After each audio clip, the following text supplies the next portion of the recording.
ఇప్పుడు సాంకేతికత అభివృద్ధి చెంది పెద్దవాళ్ళ దగ్గర నుంచి చిన్నవాళ్ళ వరకు అందరి చేతుల్లో మాయదారి మొబైల్ ఫోన్ వచ్చి చేరింది. కాంక్రీట్ జంగిల్లో 4 గోడల మధ్య ఫోన్స్ చూస్తూ బతికేస్తున్నారు. పిల్లలు కూడా దీనికి అడిక్ట్ కావడం వల్ల శారీరక శ్రమ తగ్గిపోయింది. ఆట విడుపు అనేదే లేకుండా పోయింది. వీకెండ్ వచ్చినా విశ్రాంతి లేదు. హోంవర్క్ అంటూ అమ్మా నాన్నలు కూడా అదే రాగం తీస్తున్నారు. ఎప్పుడో తీరిక దొరికినప్పుడు సినిమాకో షికార్కో తీసుకెళ్తే ఎంజాయ్ చేస్తున్నారు పిల్లలు. అలా ఎక్కువగా మాల్స్, జూలకు వెళ్తుంటారు. ముఖ్యంగా జూ అంటే పిల్లలకు భలే సరదా. అందులో కనిపించే జంతువులను చూసి పిల్లలు మెస్మరైజ్ అవ్వడంతో పాటు కేరింతలు కొడుతుంటారు. తల్లిదండ్రులు వారిని గైడ్ చేస్తుంటారు. కానీ ఓ తండ్రి పిల్లల ప్రాణాలతో చెలగాటమాడాడు. జూలో సాధు, క్రూర జంతువులు రెండూ ఉంటాయి.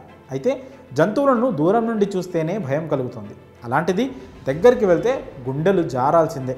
పులి పడుకుంది కదా అని దానితో సెల్ఫీ దిగుదాం అనుకుంటే లటుక్కున కరిచేస్తుంది. అందులో ఎలాంటి సందేహం లేదు. అయితే జూలో జంతువులను కాస్తంత ట్రైనింగ్ చేస్తారు కాబట్టి అన్ని వేళలా పర్యాటకులతో సౌమ్యంగా ఉంటుందనుకోవడం పొరపాటు. ఇదిగో ఇక్కడ అదే జరిగింది.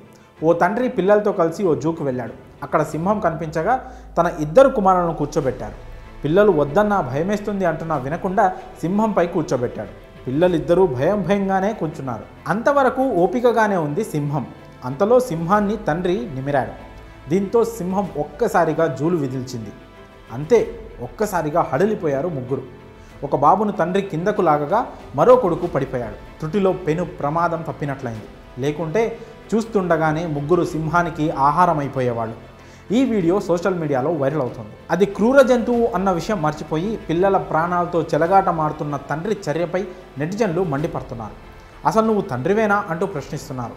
మరికొందరేమో ఆ సింహానికి మత్తుమందు ఇచ్చి ఉంటారని అభిప్రాయపడుతున్నారు. నోటికి చిక్కేంత వరకు ఇది సరదాగానే ఉంటుందని మరో నెటిజన్ రాసుకొచ్చాడు. సింహం ఊరుకుంది కాబట్టి సరిపోయింది, అదే నోట ఖర్చిందంటే ముగ్గురు బతకడం కష్టమే అయ్యేదని అంటున్నారు. అయితే ఇది ఎక్కడ, ఎప్పుడు జరిగిందనే విషయంపై ఇంకా క్లారిటీ లేదు. మరి ఈ విషయంపై మీ అభిప్రాయాలను కామెంట్స్ రూపంలో తెలియజేయండి.